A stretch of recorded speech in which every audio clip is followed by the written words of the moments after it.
आज जिस टॉपिक पे मैं स्टार्ट कर रहे हैं again that is motherboard form factors.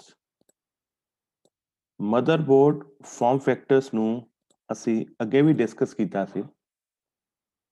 On the same way motherboard form factors ਦਾ ਜੋ ਤੁਹਾਡਾ ਬੇਸਿਕ ਪਰਪਸ ਕੀ ਆਂਦਾ ਹੈ, ਬੇਸਿਕ ਪਰਪਸ ਇਹੀ ਹੁੰਦਾ ਹੈ that ਮਦਰਬੋਰਡ ਦਾ ਸਾਈਜ਼ ਕਿੱਦਾਂ ਹੈ, ਉਹਦੇ ਸਲੋਟਸ ਕਿੱਦਾਂ ਹੈ। ਠੀਕ ਹੈ, ਜਦੋਂ ਅਸੀਂ ਮਦਰਬੋਰਡ ਫਾਰਮ ਫੈਕਟਰ ਦੀ ਗੱਲ ਕਰਦੇ ਹਾਂ ਉਹਦਾ ਸਾਈਜ਼ ਕੀ ਹੈ, ਉਹਦੇ ਸਲੋਟਸ ਕੀ ਹੈ, ਉਹਦੇ ਲੇਆਊਟ ਕੀ ਹੈ, that is basically motherboard form factor। और ਇਹਦੇ ਚ ਅਸੀਂ डिफरेंट फॉर्म फैक्टर स्टडी भी ਕੀਤੇ ਹੈ। ठीक है, हर पर्टिकुलर फॉर्म फैक्टर ਦੇ कुछ एडवांटेजेस है, कुछ डिसएडवांटेजेस है। जिस तरह ਅਸੀਂ ਲਾਸਟ ਲੈਕਚਰ ਦੇ ਵਿੱਚ 80 ਜਿਹੜਾ ਮਦਰਬੋਰਡ ਹੈ ਉਹ ਸਟੱਡੀ ਕੀਤਾ, ਬੇਬੀ 80 ਮਦਰਬੋਰਡ ਸਟੱਡੀ ਕੀਤਾ। ਇਸ ਪਾਰਟਿਕੂਲਰ ਲੈਕਚਰ ਦੇ ਵਿੱਚ मैं जिस मदरबोर्ड ਨੂੰ स्टडी करूंगा मैं ਤੁਹਾਨੂੰ ਦੱਸੂਗਾ that would be ATX। ATX motherboard ਜਿਹੜਾ ਕਿ ਇੰਨਾ ਵਾਈਡਲੀ ਯੂਜ਼ਡ ਮਦਰਬੋਰਡ ਹੈ। ਅਗਰ ਤੁਸੀਂ ਧਿਆਨ ਨਾਲ ਦੇਖੋ ਸਲਾਈਡ ਨੂੰ, ਮੈਂ ਕੀ ਚੀਜ਼ ਲਿਖੀ ਹੋਈ ਹੈ, ATX motherboard was released in year 1995। 1995 ਦੇ ਵਿੱਚ ਇਹ ਮਦਰਬੋਰਡ ਰਿਲੀਜ਼ ਕੀਤਾ ਗਿਆ।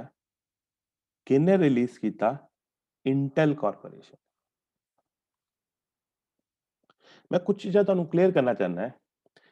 ਐਕਚੁਅਲੀ ਅਗਰ ਅਸੀਂ ਕੰਪਿਊਟਰ ਮੈਨੂਫੈਕਚਰਿੰਗ ਦੀ ਗੱਲ ਕਰੀਏ ਨਾ, if you talk about computer manufacturing ਦੇ ਵਿੱਚ ਪੂਰੇ ਵਰਲਡ ਦੇ ਵਿੱਚ ਜਿਹੜੀ ਮੇਜਰ ਫਰਮ ਹੈ, ਮੇਜਰ ਕੰਪਨੀ ਹੈ, that is Intel. Intel company ਜਿਹੜੀ ਹੈ ਉਹ ਪੂਰੇ ਵਰਲਡ ਦੇ ਵਿੱਚ ਜਿੰਨੇ ਆ ਮਾਈਕਰੋ ਪ੍ਰੋਸੈਸਰਸ ਆਉਂਦੇ ਹੈ, ਸਟਾਰਟਿੰਗ ਫਰੋਮ 8080 ਤੋਂ 8085 8086 ਜਾਂ ਤੁਸੀਂ ਅੱਜ ਵੀ ਯੂਜ਼ ਕਰ ਰਹੇ ਹੋ i3 i5 i7 micro processor, ਇਹ ਸਾਰੇ ਮਾਈਕਰੋ ਪ੍ਰੋਸੈਸਰਸ ਇੰਟਲ ਕੰਪਨੀ ਦੇ। ਮੈਂ ਕਿਸ ਕੰਟੈਕਸਟ ਦੇ ਵਿੱਚ ਗੱਲ ਕਰ ਰਿਹਾ? I am talking about computers. Computer ਦੇ ਵਿੱਚ ਜਿਹੜੇ ਮਾਈਕਰੋ ਪ੍ਰੋਸੈਸਰਸ ਆਉਂਦੇ ਹੈ ਉਹ ਮੇਨਲੀ ਮਾਈਕਰੋ ਪ੍ਰੋਸੈਸਰਸ ਇੰਟਲ ਕੰਪਨੀ ਦੇ ਯੂਜ਼ ਹੁੰਦੇ। दूसरी एक और कंपनी है दैट इज AMD। एक माइक्रो प्रोसेसर ਦੀ ਮੈਨੂਫੈਕਚਰਿੰਗ ਦੇ ਲਈ ਇੱਕ ਹੋਰ ਕੰਪਨੀ ਯੂਜ਼ ਹੁੰਦੀ ਹੈ, that is this AMD company. ਉਹ ਜਿਹੜੀ AMD ਕੰਪਨੀ ਹੈ ਨਾ, AMD ਕੰਪਨੀ ਦੇ ਵੀ ਮਾਈਕਰੋ ਪ੍ਰੋਸੈਸਰਸ ਯੂਜ਼ ਹੁੰਦੇ ਹੈ, लेकिन ਅਸੀਂ ਕਿਸ ਪੁਆਇੰਟ ਤੇ ਉਸ AMD ਕੰਪਨੀ ਦੇ ਮਾਈਕਰੋ ਪ੍ਰੋਸੈਸਰਸ ਯੂਜ਼ ਕਰਦੇ ਹਾਂ? ਜਿਸ ਪੁਆਇੰਟ ਤੇ ਸਾਨੂੰ ਹਾਈ ਐਂਡ ਮਾਈਕਰੋ ਪ੍ਰੋਸੈਸਰਸ ਦੀ ਜ਼ਰੂਰਤ ਹੁੰਦੀ, ਜਿੱਥੇ ਸਾਨੂੰ ਗ੍ਰਾਫਿਕਸ ਦੀ ਰਿਕੁਆਇਰਮੈਂਟ ਹੁੰਦੀ। ਬਟ AMD ਦੇ ਮਾਈਕਰੋ ਪ੍ਰੋਸੈਸਰਸ ਇੰਨੇ ਵਾਈਡਲੀ ਪਪੂਲਰ ਨਹੀਂ ਹੈ ਜਿੰਨੇ ਤੁਹਾਡੇ ਇੰਟਲ ਦੇ ਮਾਈਕਰੋ ਪ੍ਰੋਸੈਸਰ ਹੈ। ਔਰ ਅੱਜ ਦੀ ਡੇਟ ਦੇ ਵਿੱਚ ਵਰਲਡ ਦੇ ਵਿੱਚ ਮੇਨਲੀ ਇੰਟਲ ਦੇ ਮਾਈਕਰੋ ਪ੍ਰੋਸੈਸਰ ਯੂਜ਼ ਹੁੰਦੇ। ਮਾਈਕਰੋਸਾਫਟ ਇੱਕ ਸੈਪਰੇਟ ਕੰਪਨੀ ਹੈ, ਉਹ ਆਪਰੇਟਿੰਗ ਸਿਸਟਮ ਬਣਾਉਂਦੀ ਹੈ, ਵਿੰਡੋਜ਼ ਆਪਰੇਟਿੰਗ ਸਿਸਟਮ, ਇਸ ਤੋਂ ਇਲਾਵਾ ਹੋਰ ਸੌਫਟਵੇਅਰ। ਲੇਕਿਨ ਮੈਂ ਇੱਥੇ ਗੱਲ ਕਰ ਰਿਹਾ ਹਾਰਡਵੇਅਰ ਦੀ। ਹਾਰਡਵੇਅਰ ਦੇ ਵਿੱਚ ਜਿਹੜੀ ਕੰਪਨੀ ਹੈ, ਮੇਨ ਕੰਪਨੀ ਪੂਰੇ ਵਰਲਡ ਦੇ ਵਿੱਚ ਫੇਮਸ ਹੈ, that is ਇੰਟਲ। ਔਰ ਅਸੀਂ ਕੰਪਿਊਟਰਸ ਦੇ ਵਿੱਚ ਇੰਟਲ ਦੇ ਮਾਈਕਰੋ ਪ੍ਰੋਸੈਸਰਸ ਯੂਜ਼ ਕਰਦੇ। ਜਿਹੜੇ ਮਦਰਬੋਰਡ ਹੈ ਉਹ ਵੀ ਇੰਟਲ ਬਣਾਉਂਦੀ ਹੈ। ਇਹੀ ਚੀਜ਼ ਲਿਖੀ ਹੋਈ ਹੈ, ATX was released in 1995 by Intel and it is still popular। ATX ਦੇ ਮਦਰਬੋਰਡ ਅੱਜ ਵੀ ਪਪੂਲਰ ਹੈ। ATX stands for the basic definition की है, AT is advanced technology, X is extended, advanced technology extended, and ATX ਦੇ motherboard ਅੱਜ 2020 ਚ ਵੀ relevant ਹੈ because it has got a number of features ਜਿਹੜੇ ਕਿ ਸਾਡੇ ਕੋਲ 80 ਜਾਂ ਬੇਬੀ 80 motherboard ਦੇ ਵਿੱਚ available ਨਹੀਂ ਸੀ। लेकिन ਜਦੋਂ ਸ਼ੁਰੂ ਚ ਇਹ ਮਦਰਬੋਰਡ ਆਏ, it was slow to catch. ਮੈਂ ਤੁਹਾਨੂੰ ਡਿਫਰੈਂਸ ਦੱਸ ਦੇਣਾ ਹੈ। ਜੋ 95 ਦੇ ਵਿੱਚ ਮਦਰਬੋਰਡ ਆਏ ਹੈ ATX ਦੇ, और अगर कहिए 95 ची ATX ਦੇ ਮਦਰਬੋਰਡ ਪਪੂਲਰ ਹੋ ਗਏ ਜਾਂ ਯੂਜ਼ ਹੋਣੇ ਸ਼ੁਰੂ ਹੋ ਗਏ, ਨਹੀਂ ਐਦਾਂ ਨਹੀਂ ਹੁੰਦਾ। ਅੱਜ ਦੀ ਡੇਟ, ਚਲੋ ਮੈਂ ਅੱਜ ਦੀ ਐਗਜ਼ਾਮਪਲ ਲੈਣਾ, ਮਾਈਕਰੋ ਪ੍ਰੋਸੈਸਰ ਅੱਜ ਕੱਲ ਪਪੂਲਰ ਹੈ i3 i5 i7 ਵੀ ਪਪੂਲਰ ਹੈ, ਲੇਕਿਨ ਆਪਾਂ i3 i5 ਵੀ ਖਰੀਦਦੇ i7 ਘੱਟ ਖਰੀਦਦੇ ਕਿਉਂਕਿ ਕਾਸਟਲੀ ਪੈਂਦਾ। ਜਦੋਂ ਕੋਈ ਵੀ ਨਵੀਂ ਟੈਕਨੋਲੋਜੀ ਆਉਂਦੀ ਹੈ ਨਾ, ਹੁਣ ਮੈਂ ਤੁਹਾਡੀ ਕਾਮਨ ਐਗਜ਼ਾਮਪਲ ਲੈਂਦਾ, ਥੋੜੇ ਦਿਨ ਪਹਿਲਾਂ ਆਈਫੋਨ 12 ਫੋਨ ਰਿਲੀਜ਼ ਹੋਇਆ, ਆਈਫੋਨ 12 ਆਈਫੋਨ 12 ਫੋਨ ਰਿਲੀਜ਼ ਹੋਇਆ, ਲੇਕਿਨ ਜਿਹੜੇ ਡਾਈ ਹਾਰਟ ਫੈਨਸ ਹੋਊਗੇ ਆਈਫੋਨ ਦੇ ਉਹ ਤਾਂ ਖਰੀਦ ਲੈਂਦੇ, ਲੇਕਿਨ ਜਿਹੜੇ ਥੋੜਾ ਰੇਟ ਦੇਖਦੇ ਉਹ ਆਈਫੋਨ 11 ਵੀ ਲੈ ਲੈਂਦੇ, ਆਈਫੋਨ 10 ਵੀ ਲੈ ਲੈਂਦੇ ਆ, ਆਈਫੋਨ 8 ਵੀ ਲੈ ਲੈਂਦੇ। ਰੀਜ਼ਨ ਇਜ਼ ਦੈਟ ਜਦੋਂ ਕੋਈ ਵੀ ਨਵੀਂ ਟੈਕਨੋਲੋਜੀ ਮਾਰਕੀਟ ਦੇ ਵਿੱਚ ਲਾਂਚ ਹੁੰਦੀ ਹੈ, ਉਸ ਟਾਈਮ ਉਸ ਟੈਕਨੋਲੋਜੀ ਦਾ ਰੇਟ ਬਹੁਤ ਜ਼ਿਆਦਾ ਹੁੰਦਾ ਹੈ, ਐਂਡ ਆਫਟਰ ਸਮ ਟਾਈਮ 1 ਸਾਲ ਬਾਅਦ ਤੁਸੀਂ ਜਾਂ 2 ਸਾਲ ਬਾਅਦ ਦੇਖੋਗੇ ਆਈਫੋਨ 12 ਦਾ ਰੇਟ ਬਹੁਤ ਥੱਲੇ ਆ ਜਾਏਗਾ। Same is with motherboards. Motherboards ਦੇ ਵਿੱਚ ਕੀ ਹੈ, ਜਦੋਂ 95 ਦੇ ਵਿੱਚ ATX ਮਦਰਬੋਰਡ ਰਿਲੀਜ਼ ਹੋਇਆ, ਉਸ ਪੁਆਇੰਟ ਤੇ ਬਹੁਤ ਪਪੂਲਰ ਨਹੀਂ ਸੀ, ਲੇਕਿਨ ਇੱਕ ਚੀਜ਼ ਮੈਂ ਦੱਸਾਂ, 80 ਤੇ ATX ਮਦਰਬੋਰਡ 'ਚ ਇਹੀ ਚੀਜ਼ ਦਾ ਡਿਫਰੈਂਸ ਸੀ, ਜਦੋਂ ਤੱਕ ਅਸੀਂ 80 ਮਦਰਬੋਰਡ ਯੂਜ਼ ਕਰਦੇ ਸੀ, ਅਸੀਂ ਜਦੋਂ ਸ਼ਟ ਡਾਊਨ ਕਰਦੇ ਸੀਗੇ ਤਾਂ ਕੰਪਿਊਟਰ ਦੇ ਉੱਪਰ ਮੈਸੇਜ ਆਂਦਾ ਸੀ, it is safe to turn off the computer. ਔਰ ਜਦੋਂ ਤੁਸੀਂ safe to turn off the computer ਆਂਦਾ ਸੀਗਾ, ਉਸ ਤੋਂ ਬਾਅਦ ਸਾਨੂੰ ਕੰਪਿਊਟਰ ਨੂੰ ਸਵਿਚ ਨਾ ਆਫ ਕਰਨਾ ਪੈਂਦਾ ਸੀ, ਉਸ ਤੋਂ ਬਾਅਦ ਸਾਨੂੰ ਕੰਪਿਊਟਰ ਨੂੰ ਸਵਿਚ ਨਾ ਆਫ ਕਰਨਾ ਪੈਂਦਾ ਸੀਗਾ। ਲੇਕਿਨ ATX ਆਟੋਮੈਟਿਕ ਟੈਕਨੋਲੋਜੀ ਐਸੀ ਆਈ ਹੈ ਇਹ ਮਦਰਬੋਰਡ ਦੇ ਵਿੱਚ, that ਜਦੋਂ ਅਸੀਂ ਸ਼ਟ ਡਾਊਨ ਕਰਦੇ ਹਾਂ, ਕੰਪਿਊਟਰ ਆਟੋਮੈਟਿਕਲੀ ਆਫ ਹੋ ਜਾਂਦਾ ਹੈ। ਇਹ ਇੰਟਰੋਡਿਊਸ ਹੋਇਆ ਹੈ ATX ਤੋਂ ਬਾਅਦ, while it was not available in AT technology. The ATX was slow to catch on due to long time acceptance of AT form factor. ਕਾਫੀ ਸਾਲਾਂ ਤੋਂ ਅਸੀਂ AT ਮਦਰਬੋਰਡ ਯੂਜ਼ ਕਰਦੇ ਪਏ ਸੀਗੇ, ਇਸ ਕਰਕੇ ATX ਨੂੰ ਸ਼ੁਰੂ ਚ ਲੋਕਾਂ ਨੇ ਅਸੈਪਟ ਨਹੀਂ ਕੀਤਾ, but with time ATX motherboard popular ਹੋ ਗਿਆ। Most motherboards today are ATX and AT form factor is rarely used except in legacy systems. Legacy systems ਉਹ ਹੁੰਦੇ ਆ ਜਿਹੜੇ ਅਸੀਂ ਕੋਈ ਡੈਮੋਨਸਟ੍ਰੇਸ਼ਨ ਲਈ ਕੋਈ ਪੁਰਾਣੇ ਸਿਸਟਮਸ ਰੱਖੇ ਹੋਣ, ਉਹਨਾਂ ਨੂੰ ਅਸੀਂ legacy systems ਕਹਿੰਦੇ ਆ। ATX ਦੇ ਵਿੱਚ ਫੀਚਰਸ ਕੀ ਸੀ? ਇੰਟੀਗ੍ਰੇਟਿਡ ਇਨਪੁਟ ਆਊਟਪੁੱਟ ਕਨੈਕਟਰਸ, ਇਨਪੁਟ ਤੇ ਆਊਟਪੁੱਟ ਦੇ ਕਨੈਕਟਰਸ ਨੂੰ ਉਹਨਾਂ ਨੇ ਇਕੱਠਾ ਕੀਤਾ ਹੋਇਆ ਸੀ। ਮੈਂ ਵੈਸੇ ਇਹਦੀ ਬਹੁਤ ਕਾਮਨ ਤੁਹਾਨੂੰ ਚੀਜ਼ ਦੱਸਦਾ, ਜਿਹੜੀ ਅੱਜ ਕੱਲ ਬੜੀ ਕਾਮਨ ਯੂਜ਼ ਹੋਣ ਲੱਗ ਪਈ ਹੈ। ਅੱਗੇ ਪਹਿਲਾਂ ਕੀਬੋਰਡ ਦੇ ਕਨੈਕਟਰਸ ਵੀ ਸੈਪਰੇਟ ਆਉਂਦੇ ਸੀ, ਮਾਊਸ ਦੇ ਵੀ ਸੈਪਰੇਟ ਆਉਂਦੇ ਸੀਗੇ। ਜਦੋਂ 95 ਜਾਂ 2000 ਦੀ ਗੱਲ ਕਰੀਏ, ਅਸੀਂ ਇੱਕ ਬੜੀ ਕਾਮਨ ਟਰਮ ਯੂਜ਼ ਕਰਦੇ ਸੀ, that mouse is always connected to serial port. Mouse is always connected to serial port. Printer is always connected to parallel port. ਇਸ ਲਾਈਨ ਨੂੰ ਅੱਛੀ ਤਰ੍ਹਾਂ ਨੋਟ ਕਰ ਲੈਣਾ, ਮੈਂ ਜਿਹੜਾ ਤੁਹਾਨੂੰ ਕਹਿ ਰਿਹਾ, mouse is always connected to serial. Printer is always connected to parallel port. ਠੀਕ ਹੈ, ਇਹ ਜਦੋਂ ਮਾਊਸ ਤੇ ਕੀ ਨਾਮ ਹੈ ਪ੍ਰਿੰਟਰਸ ਯੂਜ਼ ਹੁੰਦੇ ਸੀਗੇ, ਜਦੋਂ ਸੀਰੀਅਲ ਪੈਰਲਲ ਪੋਰਟ ਸੀ, ਉਦੋਂ ਇਹ ਟੈਕਨੋਲੋਜੀਜ਼ ਚੱਲਦੀ ਸੀ। ਲੇਕਿਨ ਅੱਜ ਕੱਲ ਤਾਂ ਤੁਸੀਂ ਪ੍ਰਿੰਟਰ ਵੀ ਤੁਸੀਂ USB ਤੇ ਕਨੈਕਟ ਕਰੀ ਜਾਂਦੇ ਹੋ ਤੇ ਮਾਊਸ ਵੀ USB ਤੇ ਕਨੈਕਟ ਕਰੀ ਜਾ ਰਹੇ ਹੋ, everything on USB। With time serial parallel port the concept ਘਟ ਗਿਆ। ਕੁਝ ਸਿਸਟਮਸ ਪੁਰਾਣੇ ਸਿਸਟਮ ਚ ਅਸੀਂ ਯੂਜ਼ ਜ਼ਰੂਰ ਕਰਦੇ ਹਾਂ, but to a large extent ਇਹ ਕਨਸੈਪਟ ਘਟ ਗਿਆ। ਬਟ ਸਟਿਲ ਅਸੀਂ ਜਦੋਂ ਮਾਊਸ ਤੇ ਕਿ ਨਾ ਪ੍ਰਿੰਟਰ ਦਾ ਚੈਪਟਰ ਪੜਾਂਗੇ, will definitely say that mouse is connected to serial port, 9-pin serial port, whereas that printer is connected to 25-pin parallel port. 25-pin parallel port, मैं ਇਹ ਗੱਲ ਨੂੰ ਬਾਰ-ਬਾਰ ਸਟ੍ਰੈਸ ਕਰ ਰਿਹਾ ਤੁਹਾਡੇ ਅੱਗੇ। ਇੰਟੀਗ੍ਰੇਟਿਡ ਇਨਪੁਟ ਆਊਟਪੁੱਟ ਕਨੈਕਟਰਸ ਇੱਕੋ ਹੀ ਮਦਰਬੋਰਡ ਤੇ ਆ ਗਏ, ਤੁਹਾਨੂੰ ਸੈਪਰੇਟ ਜ਼ਰੂਰਤ ਨਹੀਂ ਸੀ। एंड एक बड़ा इंपॉर्टेंट पॉइंट है, तुसी देखो 3.3 वोल्ट पावर। मैं शायद अगे भी तुहाडे नाल गल कीती है दैट ਜਿਹੜੀ ਪਾਵਰ ਸਪਲਾਈ ਅਸੀਂ ਕੰਪਿਊਟਰ ਨੂੰ ਦਿੰਨੇ ਆ दैट इज 220 ਵੋਲਟ AC ਜਿਹੜੀ ਸਾਡੀ ਘਰਾਂ 'ਚ ਡੋਮੈਸਟਿਕ ਪਾਵਰ ਸਪਲਾਈ ਆਂਦੀ। ਹੁਣ ਉਹ ਡੋਮੈਸਟਿਕ ਪਾਵਰ ਸਪਲਾਈ ਜਦੋਂ ਤੁਹਾਡੇ ਕੰਪਿਊਟਰ 'ਚ ਆਂਦੀ ਹੈ, ਕੰਪਿਊਟਰ ਦੇ ਵਿੱਚ SMP ਲੱਗਿਆ ਹੁੰਦਾ ਹੈ, that is called switch mode power supply. Switch mode power supply ਉਹ ਕੀ ਕਰਦਾ ਹੈ, ਉਸ ਨੂੰ ਕਨਵਰਟ ਕਰਦਾ ਹੈ to 5 volt and 12 volt DC। लेकिन आजकल बहुत सारे ऐसे डिवाइसेस आ गए हैं जिन्हां ਨੂੰ 3.3 वोल्ट DC भी रिक्वायर्ड है।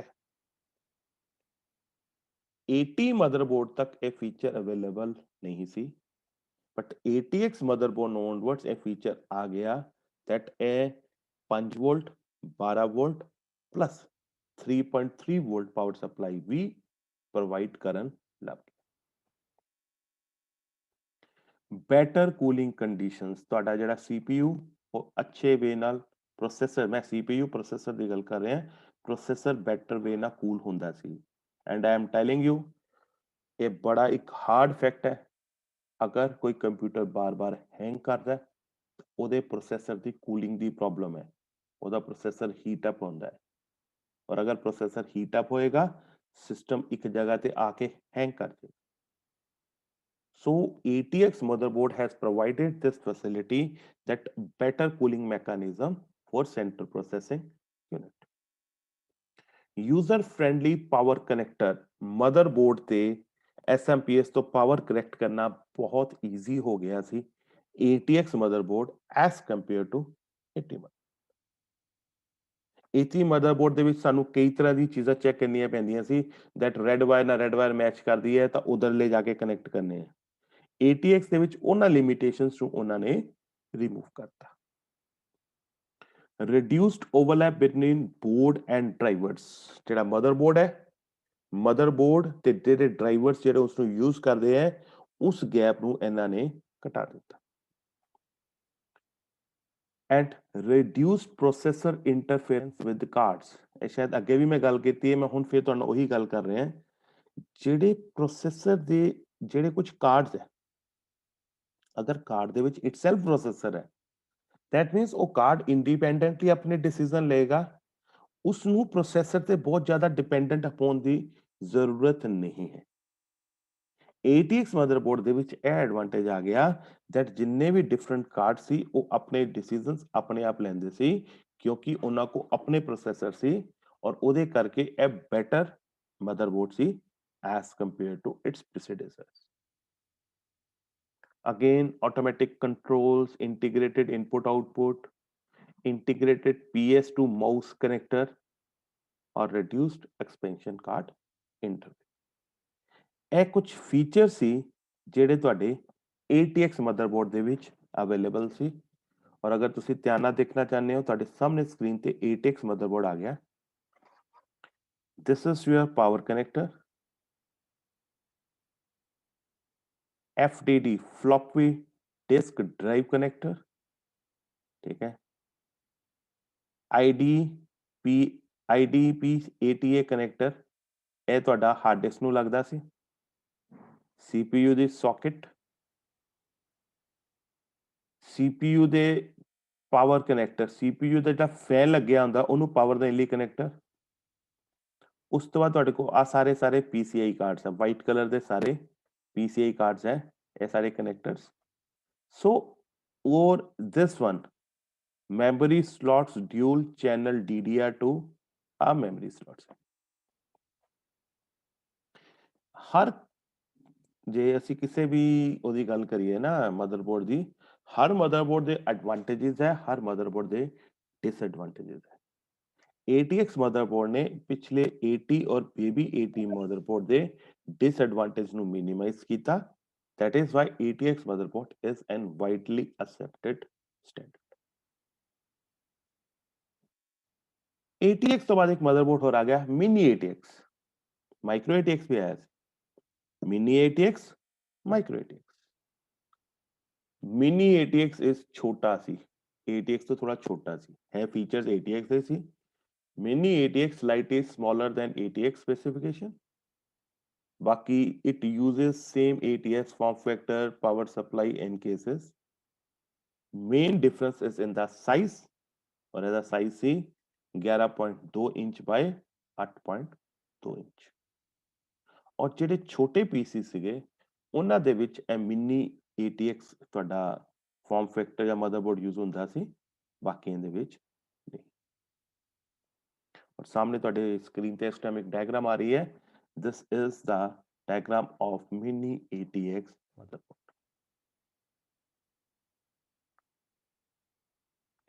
बहुत ज्यादा डिफरेंस नहीं है ATX मदरबोर्ड और मिनी ATX। डिफरेंस देखो, इधरले पासे रैम इधर है, इधरले पासे रैम इधर है। और अगर ਤੁਸੀਂ ਧਿਆਨ ਨਾਲ ਮਦਰਬੋਰਡਸ ਦੇਖੋ, ਸਿਰਫ ਕੰਪੋਨੈਂਟ ਦੀ ਪਲੇਸਿੰਗ ਦਾ ਡਿਫਰੈਂਸ ਹੈ। ਕਿਸੇ ਪੁਆਇੰਟ ਤੇ ਰੈਮ ਇਸ ਸਾਈਡ ਰਾਈਟ ਤੇ ਆ ਜਾਏਗੀ, ਕਿਸੇ ਸਾਈਡ ਤੇ ਰੈਮ ਟੌਪ ਤੇ ਆ ਜਾਏਗੀ, ਕਿਸੇ ਸਾਈਡ ਤੇ ਰੈਮ ਲੈਫਟ ਤੇ ਆ ਜਾਏਗੀ, ਕਿਸੇ ਸਾਈਡ ਤੇ ਰੈਮ ਬਾਟਮ ਤੇ ਆ ਜਾਏਗੀ। डिफरेंट स्लॉट्स हर एक ਦੇ ਵਿੱਚ ਆਪਣੇ ਆਪਣੇ ਲੱਗਨੇ ਹੈ, ਮੇਨ ਡਿਫਰੈਂਸ ਇਸੇ ਪੁਆਇੰਟ ਤੇ ਹੀ ਹੈ। ਉਸ ਤੋਂ ਬਾਅਦ ਮਾਈਕਰੋ ATX ਮਦਰਬੋਰਡ ਆਇਆ। Micro ATX motherboard followed the ATX form factor and offered the same benefit ਜਿਹੜਾ ਕਿ ATX motherboard offer ਕਰਦਾ ਸੀ। But difference क्या है? It improved the overall system design cost घटाती by reduction in the physical size of the motherboard। जो mini कर रहा ਸੀ ਉਹੀ micro ਕਰ ਰਿਹਾ ਸੀ। ਮਦਰਬੋਰਡ ਦਾ ਸਾਈਜ਼ ਰਿਡਿਊਸ ਕਰਤਾ, ਤੁਹਾਡੇ ਪੀਸੀ ਦਾ ਸਾਈਜ਼ ਰਿਡਿਊਸ ਕਰਤਾ, ਫੀਚਰਸ ਤੁਹਾਡੇ ATX ਵਾਲੇ ਹੀ ਸੀਗੇ, ਠੀਕ ਹੈ, ਉਹਦੇ ਕਰਕੇ ਕਾਸਟ ਘਟ ਗਈ। ਕਿੱਦਾਂ ਘਟੀ? This was done by reducing the input output slots supported on the system। ਜਿੰਨੇ ਐਕਸਪੈਂਸ਼ਨ ਕਾਰਡਸ ਜ਼ਿਆਦਾ ਲੱਗੂਗੇ ਉਨੀ ਸਿਸਟਮ ਦੀ ਕਾਸਟ ਵਧੇਗੀ, ਜਿੰਨੇ ਇਨਪੁਟ ਆਊਟਪੁਟ ਪੋਰਟਸ ਜ਼ਿਆਦਾ ਲੱਗੂਗੇ ਉਨੀ ਸਿਸਟਮ ਦੀ ਕਾਸਟ ਵਧੇਗੀ। ਔਰ ਮਾਈਕਰੋ ATX ਨੇ ਕੀ ਕੀਤਾ ਸੀ, ਉਹਨਾਂ ਨੂੰ ਘਟਾਤਾ। ਜਦੋਂ ਘਟਾਤਾ ਉਹਦੇ ਕਰਕੇ ਉਹਨਾਂ ਦੀ ਕਾਸਟ ਘਟ ਗਈ ਹੋਰ। ਔਰ ਉਹਦੇ ਕਰਕੇ ਕੀ ਹੋਇਆ, ਕਿ ਇਨਪੁਟ ਆਊਟਪੁਟ ਤੁਹਾਡੇ ਸਲੋਟਸ ਘਟਾਤੇ, ਤੁਹਾਡੇ ਕੋਲ ਸਪੇਸ ਵੀ ਬਚ ਗਿਆ, ਸਪੇਸ ਬਚ ਗਿਆ, ਸਾਈਜ਼ ਛੋਟਾ ਹੋ ਗਿਆ, ਕੰਪੋਨੈਂਟ ਆਰਾਮ ਦੇ ਨਾਲ ਉਹਦੇ ਮਦਰਬੋਰਡ ਤੇ ਫਿਟ ਆ ਸਕਦੇ। ATX, micro ATX, mini ATX ਲਗਭਗ ਫੀਚਰਸ ਉਹੀ ਹੈ। ਹੁਣ ਮਾਈਕਰੋ ATX ਦਾ ਸਾਈਜ਼ ਦੇਖੋ 9.6 ਮਲਟੀਪਲਾਈਡ ਬਾਈ 9.6। ਮਿਨੀ ATX ਦਾ ਸਾਈਜ਼ ਦੇਖੋ 11.2 multiplied by 8.2। So micro ATX is much smaller as compared to mini ATX। Limited expansion slots, एक AGP ਦਾ slots, 2 PCI slots। लेकिन इन्ना motherboard की लिमिटेशन भी है। मान लो मैं कोई साउंड कार्ड भी लगाता, वीडियो कार्ड भी लगाता, मैं टीवी ट्यूनर कार्ड भी लगाना है, मैं नेटवर्क कार्ड भी लगाना है, लेकिन मेरे को स्लॉट्स तो खाली है ही नहीं, स्लॉट्स अवेलेबल है ही नहीं, then that is an again a problem। A limitation सी एना मदरबोर्ड सी, ए लिमिटेशन सी this mini and micro ATX motherboard that एना दे विच limited input output port सी and limited slots available सी expansion।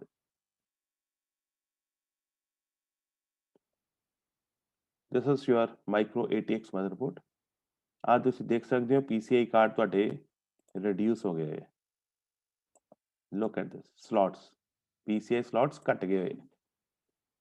ਪਿਛਲੇ ਮਦਰਬੋਰਡਸ ਦੇਖੋਗੇ ਤਾਂ PCI slots ਜ਼ਿਆਦਾ ਸੀਗੇ, and if you look at this motherboard, ਇੱਥੇ ਦੇਖੋ ਤਾਂ PCI slots ਜ਼ਿਆਦਾ ਵਾਈਟ ਕਲਰ ਦੇ ਜਿਹੜੇ slots ਹੈ ਨਾ, ਮੈਂ ਇਹਨਾਂ ਨੂੰ PCI slots ਕਹਿ ਰਿਹਾ। 1 2 3 3 slot ਇੱਥੇ ਅਵੇਲੇਬਲ ਹੈ। ਅਗਰ ਅਸੀਂ ਇੱਥੇ ਆਨੇ ਹੈ ਮਾਈਕਰੋ ATX ਤੇ ਆਨੇ, ਸਾਡੇ ਕੋਲ 2 ਸਲੋਟਸ ਅਵੇਲੇਬਲ ਹੈ। ਉੱਥੇ PCI ਤੋਂ ਇਲਾਵਾ ਇੱਕ AGP ਸਲੋਟ ਵੀ ਅਵੇਲੇਬਲ ਹੈ। ਇਸ ਕੇਸ ਦੇ ਵਿੱਚ ਮੈਨੂੰ ਇਸ ਮਦਰਬੋਰਡ 'ਚ AGP ਸਲੋਟ ਵੀ ਨਹੀਂ ਦਿਖਦਾ ਪਿਆ, ਠੀਕ ਹੈ ਨਾ। ਜਿਹੜਾ ਨੋਰਮਲ ਤੁਹਾਡਾ ATX ਮਦਰਬੋਰਡ ਹੈ ਉਹਦੇ ਵਿੱਚ AGP ਸਲੋਟਸ ਵੀ ਅਵੇਲੇਬਲ ਹੈ, ਬਟ ਇਹਦੇ ਵਿੱਚ AGP ਸਲੋਟ ਅਵੇਲੇਬਲ ਨਹੀਂ ਹੈ। ਉਸ ਤੋਂ ਬਾਅਦ ਆ ਗਿਆ ਫਲੈਕਸ ATX, ਦੈਨ LPX, ਤੇ ਮੈਂ ਇਹਦੇ ਚ LPX ਦੇ ਵਿੱਚ ਰਾਈਜ਼ਰ ਕਾਰਡ ਦਾ ਕਨਸੈਪਟ ਵੀ ਲਵਾਂਗਾ, NLX ਜਿਹੜੇ ਸਾਡੇ ਕੋਲ ਮਦਰਬੋਰਡਸ ਪਏ ਨਾ ਕੁਝ। ਫਲੈਕਸ ATX ਬਿਲਕੁਲ ਉਹੀ same, flex ATX is same as ATX, same features, dimensions ਘਟ ਗਏ, ਛੋਟਾ ਹੋਰ ਹੋ ਗਿਆ। ਜਿੰਨਾ 2 PCI slots, ਇੱਕ AGP slots, and it is a low cost PC। Flex ATX ਨੂੰ ਦੇਖੋਗੇ ਧਿਆਨ ਨਾਲ, ਅਗਰ ਤੁਸੀਂ ਹਰ ਮਦਰਬੋਰਡ ਨੂੰ ਦੇਖੋਗੇ ਨਾ, ਉਹਨਾਂ ਦੀ ਕਨਫੀਗਰੇਸ਼ਨਾਂ ਬਦਲ ਜਾਂਦੀਆਂ। ਕਿਸੇ ਵਿੱਚ PCI ਸਲੋਟ ਕਿਸੇ ਹੋਰ ਜਗ੍ਹਾ ਤੇ ਲੱਗੇ ਹੋਏ ਹੈ, ਕਿਸੇ PCI ਸਲੋਟਸ ਕਿਤੇ ਹੋਰ ਜਗ੍ਹਾ ਤੇ ਲੱਗੇ ਹੋਏ ਹੈ, ਰੈਮ ਕਿਤੇ ਹੋਰ ਜਗ੍ਹਾ ਤੇ ਲੱਗੀ ਹੈ। ਤੁਸੀਂ ਆ ਦੇਖੋ, ਇਸ ਦੇ ਵਿੱਚ ਸਾਰੇ ਦੇ ਸਾਰੇ ਕਨੈਕਟਰਸ ਪੈਰਲਲ ਲਗਾਤੇ, ਇਧਰਲੇ ਪਾਸੇ ਡਿਫਰੈਂਟ ਸਾਈਡ ਤੇ ਰੈਮ लगाती है, अदर PCI स्लॉट लगाता है।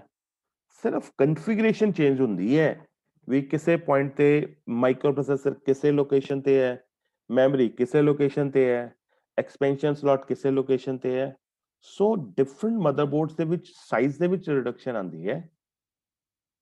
ਔਰ ਲੈਪਟਾਪ, ਹੁਣ ਮੈਂ ਦੇਖੋ ਅਸੀਂ ਲੈਪਟਾਪ ਅੱਜ ਕੱਲ੍ਹ ਯੂਜ਼ ਕਰਦੇ ਹਾਂ, ਮੋਬਾਈਲ ਯੂਜ਼ ਕਰਦੇ ਹਾਂ, ਇਹਨਾਂ ਦੇ ਵਿੱਚ ਜਿੰਨਾ ਛੋਟੇ ਸਾਈਜ਼ ਦੇ ਮਦਰਬੋਰਡ ਹੋਊਗੇ, ਤੁਹਾਡੇ ਮੋਬਾਈਲ 'ਚ ਵੀ ਮਦਰਬੋਰਡ ਹੈ, ਤੁਹਾਡੇ ਲੈਪਟਾਪ 'ਚ ਵੀ ਮਦਰਬੋਰਡ ਹੈ, ਲੇਕਿਨ ਐਡਾ ਵੱਡਾ ਕੰਪਿਊਟਰ ਤੇ ਛੋਟਾ ਲੈਪਟਾਪ, ਜਿੰਨਾ ਸਾਈਜ਼ ਛੋਟਾ ਹੋਏਗਾ, ਜਿੰਨਾ ਕੰਪੈਕਟ ਹੋਏਗਾ, ਉਨਾ ਉਹ ਛੋਟਾ ਕੰਪਿਊਟਰ ਤੁਹਾਡੇ ਕੋਲ ਬਣ ਜਾਏਗਾ।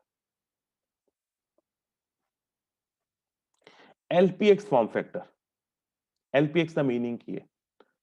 ਲੋ ਪ੍ਰੋਫਾਈਲ ਐਕਸਟੈਂਸ਼ਨ।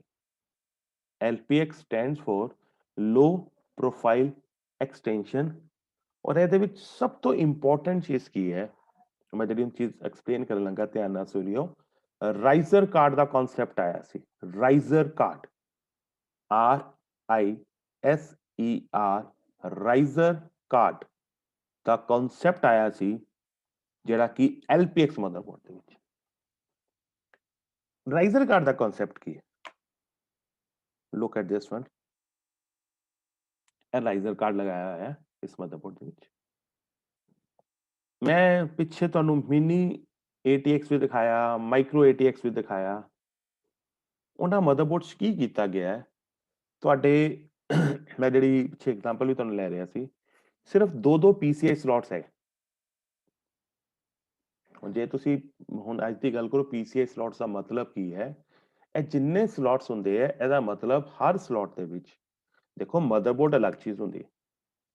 ਮਦਰਬੋਰਡ ਦੇ ਉੱਪਰ ਕੰਪਿਊਟਰ ਦੇ ਵਿੱਚ ਤੁਹਾਨੂੰ ਸਾਊਂਡ ਚਾਹੀਦਾ ਤਾਂ ਤੁਹਾਨੂੰ ਇੱਕ ਸਾਊਂਡ ਕਾਰਡ ਚਾਹੀਦਾ, ਪੂਰਾ ਦਾ ਪੂਰਾ ਸਰਕਟ ਉੱਤੇ ਫਿੱਟ ਹੋਣਾ। ਨੈਟਵਰਕ ਲਈ ਤੁਹਾਨੂੰ ਨੈਟਵਰਕ ਕਾਰਡ ਚਾਹੀਦਾ, ਠੀਕ ਹੈ। ਡਿਸਪਲੇ ਲਈ ਵੀਡੀਓ ਅਡਾਪਟਰ ਕਾਰਡ ਚਾਹੀਦਾ। ਮੈਂ 3 ਦੀ ਤਾਂ ਤੁਹਾਨੂੰ ਕਾਮਨ ਐਗਜ਼ਾਮਪਲ ਲੈਤੀ, ਇਹ 3 ਤਾਂ ਤੁਹਾਡੇ ਲੱਗਣੇ ਹੀ ਲੱਗਣੇ ਹੈ, ਤੇ ਸਲੋਟ ਤੁਹਾਡੇ ਕੋਲ 2 ਹੈ। ਸੋ ਉਹਨਾਂ ਲਿਮਿਟੇਸ਼ਨਸ ਨੂੰ ਰਿਮੂਵ ਕਰਨ ਲਈ ਰਾਈਜ਼ਰ ਕਾਰਡ ਲਗਾਇਆ ਗਿਆ। ਅਗਰ ਤੁਸੀਂ ਧਿਆਨ ਨਾਲ ਸਕਰੀਨ ਤੇ ਦੇਖੋ, ਰਾਈਜ਼ਰ ਕਾਰਡ ਦੇ ਵਿੱਚ ਐਕਸਟਰਾ ਸਲੋਟਸ ਅਵੇਲੇਬਲ ਹੈ। ਰਾਈਜ਼ਰ ਕਾਰਡ ਦੇ ਵਿੱਚ ਐਕਸਟਰਾ ਐਕਸਪੈਂਸ਼ਨ ਸਲੋਟਸ ਅਵੇਲੇਬਲ ਹੈ। ਅਗਰ ਮੇਰੇ ਕੋਲ 2 PCI ਸਲੋਟਸ ਅਵੇਲੇਬਲ ਹੈ, ਇੱਕ ਸਲੋਟ ਤੇ ਮੈਂ ਰਾਈਜ਼ਰ ਕਾਰਡ ਲਗਾना ਹੈ, ਔਰ ਰਾਈਜ਼ਰ ਕਾਰਡ ਦੇ ਵਿੱਚ ਮੇਰੇ ਕੋਲ 3 ਸਲੋਟ ਮਿਲ ਗਏ, दैट मीन्स मेरे को 2 एक्स्ट्रा स्लॉट्स हो गए।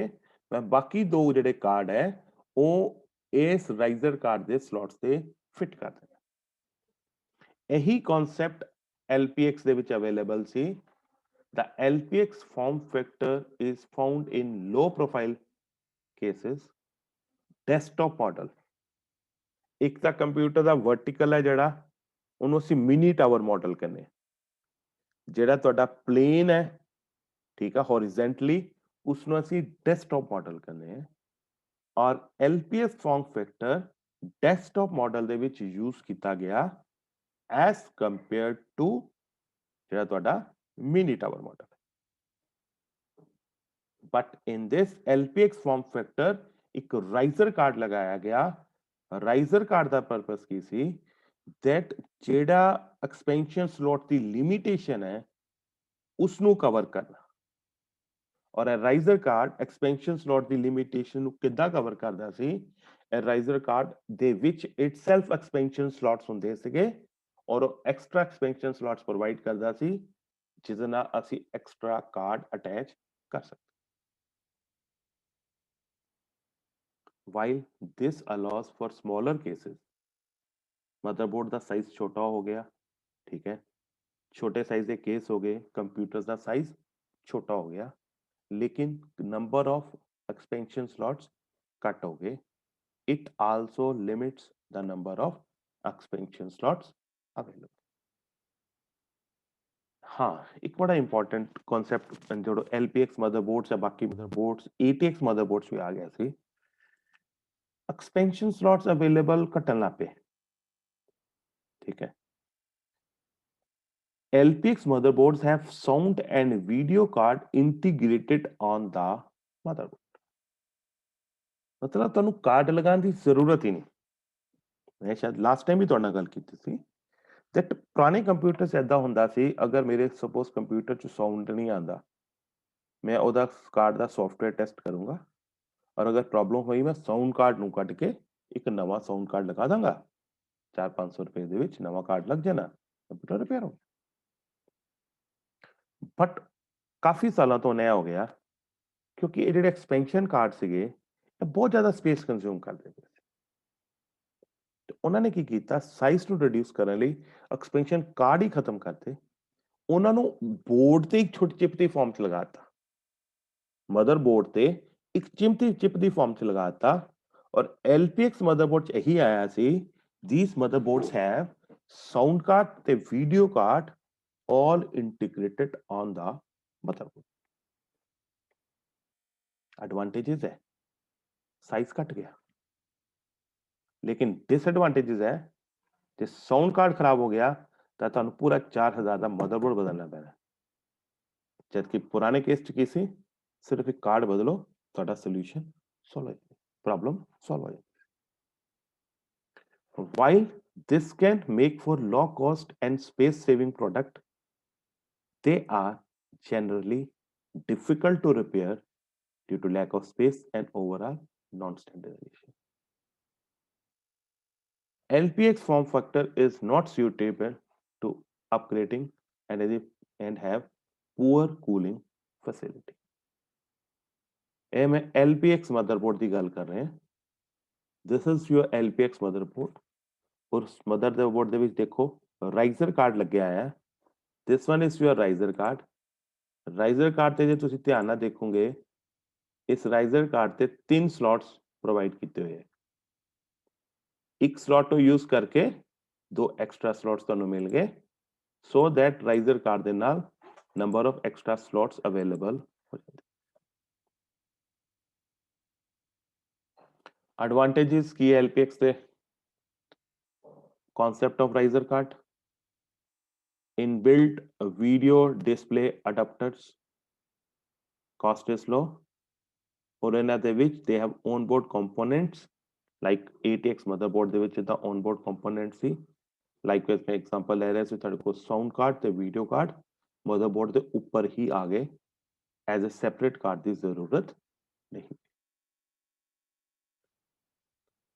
disadvantages of LPX, non standardisation, poor expand, ज्यादा इन्हों एक्सपैंड नहीं किया जा सकता, इन्हों अपग्रेड नहीं किया जा सकता, कूलिंग बहुत अच्छी नहीं सी, एक्सपेंशन कार्ड घट सी, मदरबोर्ड छोटा होने करके एयर फ्लो लिमिटेड सी, ਉਹਦੇ ਕਰਕੇ ਤੁਹਾਡਾ ਕੰਪਿਊਟਰ ਜਲਦੀ ਹੀਟ ਅਪ ਹੋ ਜਾਂਦਾ ਹੈ। ਕੰਪਿਊਟਰਸ ਮਦਰਬੋਰਡ ਐਦਾਂ ਨਹੀਂ ਹੈ ਵੀ ਤੁਸੀਂ ਜਿੱਦਾਂ ਦੇ ਮਰਜ਼ੀ ਬਣਾ ਲਓ, ਤੁਹਾਨੂੰ ਹਰ ਚੀਜ਼ ਦੇਖਣੀ ਪੈਂਦੀ ਹੈ that इस मदरबोर्ड दी या इस कंप्यूटर दी वेंटिलेशन प्रॉपर है या नहीं है, और अगर वेंटिलेशन प्रॉपर नहीं है तो वो थोड़ा हीट करेगा और अगर 50 या 60 डिग्री तो ज्यादा हीट हो गया तो थोड़ा बस्ट भी कर जाएगा।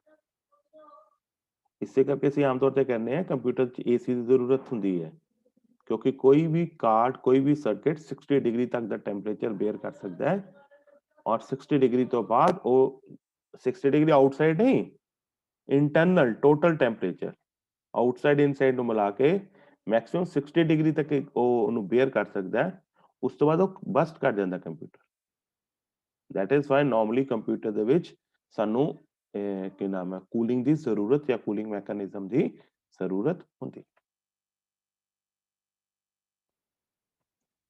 नेक्स्ट इज योर NLX है सारियां वैरायटियां ATX से ही हैं board based on NLX form factor hit the market in late 90s means near about 2000 के आसपास the updated form factor offers support for large memory modules ज्यादा दी support सी tower cases AGP video supports और ਜਿਹੜੀਆਂ cable ਸੀਗੀਆਂ ਅੰਦਰ ਉਹਨਾਂ ਦੀ length ਘਟ ਗਈ in addition NLX motherboards are easier to remove and NLX motherboard are easier to repair NLX motherboards as compared to LPX motherboard they are easier to remove and they are easier to repair मतलब ਇਹਦਾ ਇਹ ਹੈ that ਇਹ motherboard upgrade ਹੋ ਸਕਦੇ ਸੀ ਜਿਹੜੇ system LPX ਲਈ design C they were formally moving towards NPX ਦੇ ਵਿੱਚ better feature C as compared to your LPX और NPX better motherboard C sorry NLX better motherboard C as compared to LPX और NLX ਦੀ full form ਕੀ ਸੀ new low profile extended और design NLX motherboard ਦਾ as such same ਸੀ ਜਿਹੜਾ ਕਿ LPX motherboard the difference Ki C it is designed to support large memory modules ਜ਼ਿਆਦਾ memory ਨੂੰ support ਕਰਦਾ ਸੀ ਇਹ motherboard as compared to LPX ਅਗਰ ਮੈਂ brief ਚ ਗੱਲ ਕਰਾਂ NLX ਮਦਰਬੋਰਡ ਉਹੀ ਸੀ ਜਿਹੜਾ ਕਿ LPX ਮਦਰਬੋਰਡ ਸੀ ਬਟ NLX ਮਦਰਬੋਰਡ ਦੇ ਵਿੱਚ ਮੈਮਰੀ ਜ਼ਿਆਦਾ ਆ ਸਕਦੀ ਸੀ ਔਰ NLX motherboard latest microprocessors like Pentium 2 ਨੂੰ ਸਪੋਰਟ ਕਰਦਾ ਸੀ ਔਰ ਇਹਦਾ ਇਹ ਜਿਹੜੇ NLX motherboard C it was easier to maintain as compared to LPX motherboard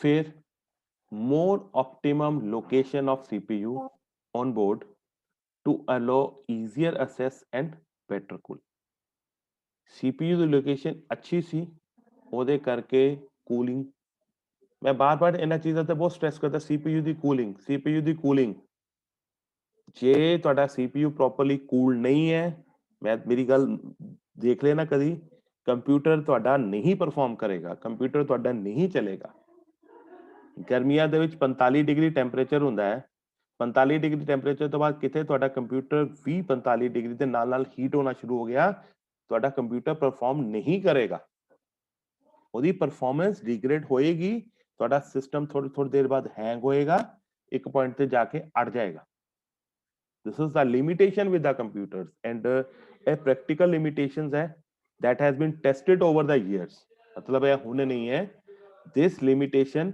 have been tested over the years ਵੀ ਇਹ practical ਕਿਉਂਕਿ ਤੁਸੀਂ ਇਹ limitation ਦੇਖੀ ਨਹੀਂ that is why ਤੁਸੀਂ theoretical feel ਕਰ ਰਹੇ ਹੋ लेकिन this is not a theoretical feeling it's a practical aspect और practical aspect ਇਹੀ ਹੈ that ਜਿਹੜੇ motherboard ਦੇ ਵਿੱਚ heating ਹੋਏਗੀ ਜ਼ਿਆਦਾ ਉਹ motherboard perform नहीं करेगा ओके with this मैं अपना NLX तक ਦਾ ਜਿਹੜਾ concept ਹੈ motherboard ਦਾ ਉਹ complete ਕਰ ਰਹੇ ਹਾਂ ठीक है और this was all about different kind of motherboards and the form factor motherboards ਕੀ ਹੈ ਔਰ ਉਹਨਾਂ ਦੇ form factors ਕੀ ਹੈ ਮੈਂ ਸਾਰਾ ਉਹੀ ਚੀਜ਼ ਅੱਜ ਦੇ ਲੈਕਚਰ 'ਚ